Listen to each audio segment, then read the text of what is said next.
Los escándalos hospitalarios están en la lista de los primeros escándalos que destapó la Procuraduría en sus expedientes. Conocer cómo se esfumaron millones de pesos llenó de indignación a una población que ha dado seguimiento a la propuesta de cambio del gobierno.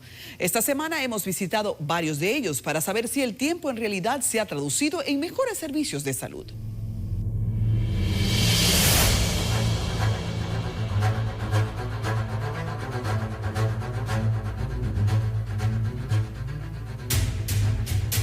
Nuestro equipo camina rumbo a la unidad que la última vez que visitamos este hospital era el centro del conflicto de la provincia.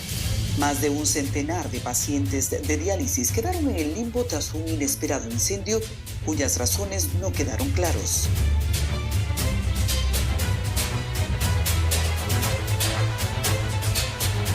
La región ha sufrido por años el descalabro del Hospital Principal Jaime Musa y cómo esto afecta a la presión de los servicios en los hospitales del entorno. El director nos abre las puertas a una unidad que dice fue levantada totalmente nueva por el Servicio Nacional de Salud. Se hizo nueva, una unidad de diálisis. ¿Pudieron hacerlo con recursos propios o tuvo que inyectarlos? ¿El Servicio Nacional de Salud qué costo tuvo? El Servicio Nacional de Salud fue el que hizo el remozamiento.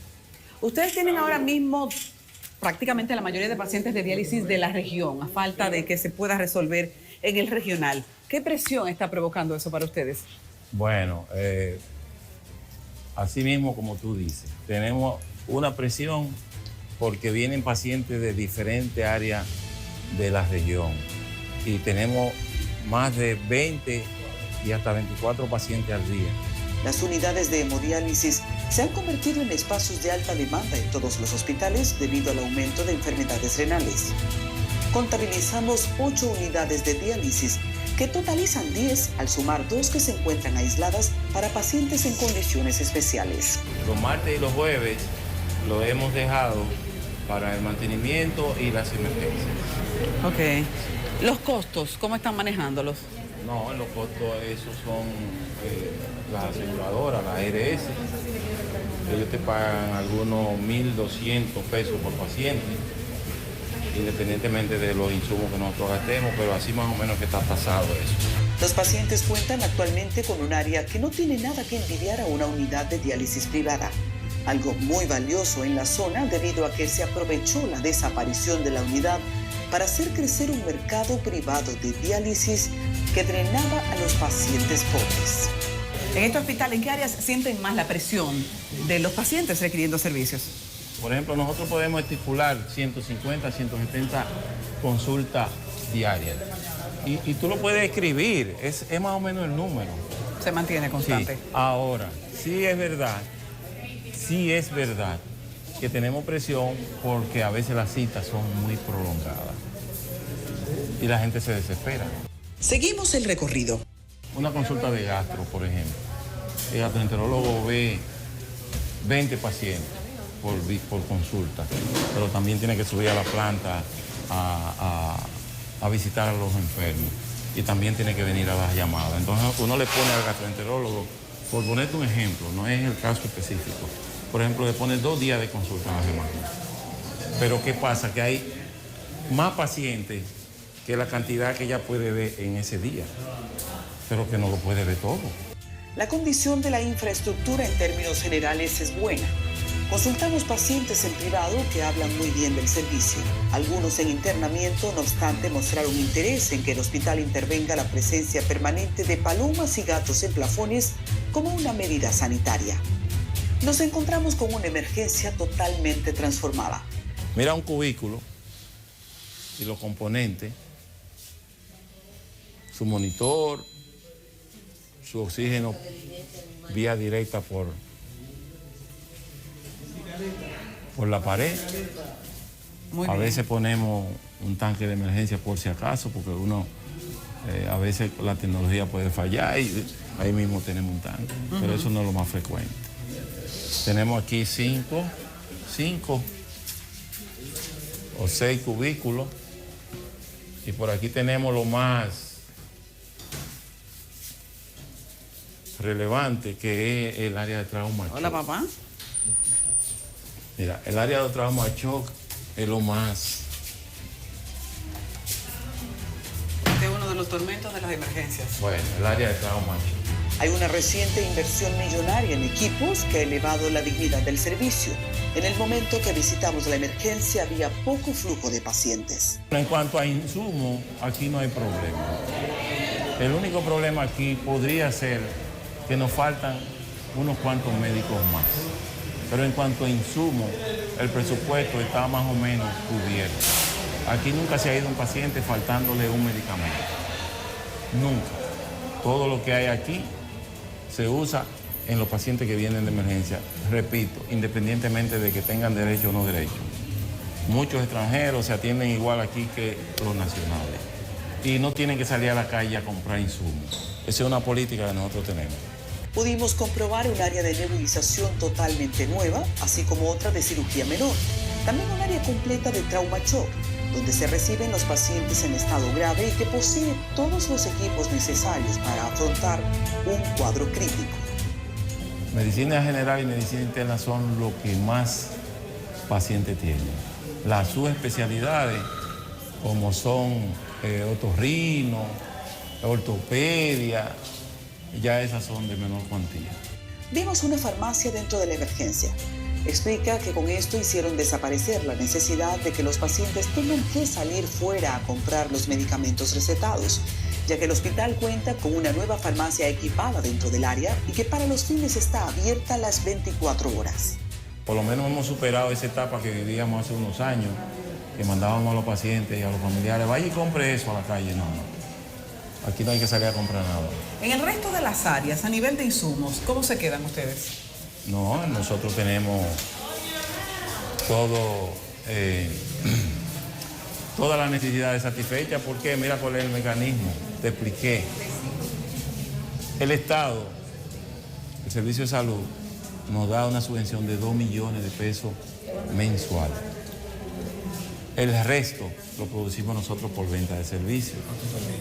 Nosotros, por compra de medicamentos, sea a crédito o sea al cash, nunca hemos dejado que falte algo aquí. Nunca. Usted me puede preguntar, ¿su deuda? Bueno, sí, uno tiene deuda, porque hay insumos que uno lo tiene que pedir en el sector privado y tiene un costo diferente a como nos lo suministra Promesa. Según el director, no hay problemas de abastecimiento y no niegan el servicio a personas que llegan sin carnet de ARS o ciudadanos extranjeros sin documentos. Aquí los problemas son falta de personal, que el edificio ya es un edificio que es de 1978 y a la fecha ya es un edificio que está un poco resentido y que tenemos muchos gastos en mantenimiento del edificio. Una de las cosas que remozamos, que tú no lo ves, es que cuando nosotros llegamos a este hospital estaba lleno de filtraciones. Pero nosotros, eso sí, esa parte fue con recursos del hospital. Cambiamos el fino del hospital, estamos poniendo la lona asfáltica y nos falta la otra mitad que ya el servicio la va a asumir. Como parte del proceso, también la unidad de cuidados intensivos fue transformada en este centro. El director, mientras recorremos el centro de salud, nos confiesa que la necesidad del departamento es el nombramiento de personal. La necesidad de personal es también urgente para otras áreas en las que cita la mayoría de especialidades. Aunque funcionan, lo hacen bajo la presión de un personal escaso y obligados a poner citas lejanas para dentro de su realidad dar servicio a todos. Son vitales para nosotros un neurólogo, mínimo uno, un cirujano vascular, es súper importante. No podemos pedir neurocirujano porque este no es el nivel de hospital para hacer neurocirugía. Es un hospital provincial general que viene quedando más o menos etiquetado entre un segundo y un tercer nivel, pero no es tercer nivel de una vez. Y si bien el aumento de ciertas enfermedades ha cambiado la presión de departamentos como el de hemodiálisis, la situación es igual de compleja cuando se trata de los diabéticos. El aumento de casos de pie diabético ha obligado a la creación de un departamento que recibe más de 100 pacientes semanalmente para curas de infecciones, que en un 10% de los casos terminan en amputaciones. A veces se comienzan a curar en la casa. Cuando llegan aquí ya tienen un tipo de gangrena. El paciente llega con una úlcera muy avanzada que a veces llega hasta para amputaciones. El número de amputaciones representa un reto. Conseguir que pacientes de escasos recursos, residentes en zonas lejanas, sean fieles a su cita de cura y corte de uñas es la clave para evitar infecciones que en mayoría de los casos pueden empeorar. Esta es una que dicen ustedes que no está terminada, la han improvisado debido a la demanda. Debido a la demanda, porque teníamos esos pacientes en el área de consulta, ahí se recibían todo paciente con los pies fétidos, entonces se ligaban con los demás pacientes. Saben que los pacientes de pie diabético tienen un tipo de bacteria, Pseudomonas, que abunda más en ellos, y se podía haber una contaminación cruzada. ¿Cuántos pacientes diarios están recibiendo ustedes? Hasta 35 pacientes, y cuando tenemos, algunas veces llegan pacientes que no son citados, se reciben, se le da su asistencia también. ¿Ya acabaron por hoy? Sí. Vienen tempranito, se curan y se van. A las 6 de la mañana iniciamos. Ahora mismo son las 3 de la tarde, ya los pacientes fueron curados por hoy. Entre los retos de este hospital está crear este año una unidad de pie diabético moderna, contar con un banco de sangre propio, terminar una unidad de cólera que ha sido iniciada, pintar el hospital, la adquisición de equipos y aumento de personal médico. Nuestros hospitales arrastran muchos problemas. En una ocasión, conversando con el director del Servicio Nacional de Salud, recuerdo que una de sus preocupaciones fue que cuando se resuelve un problema salen 5. Lo que al mismo tiempo confirma por qué, cuando salimos a buscar, siempre encontramos. En algunos centros la situación se agrava por la mediocridad humana. En hospitales donde el abastecimiento hoy día ha mejorado, pacientes tienen gran inconformidad por la forma en que son tratados, lo que significa que hay otro punto que debe ser atendido.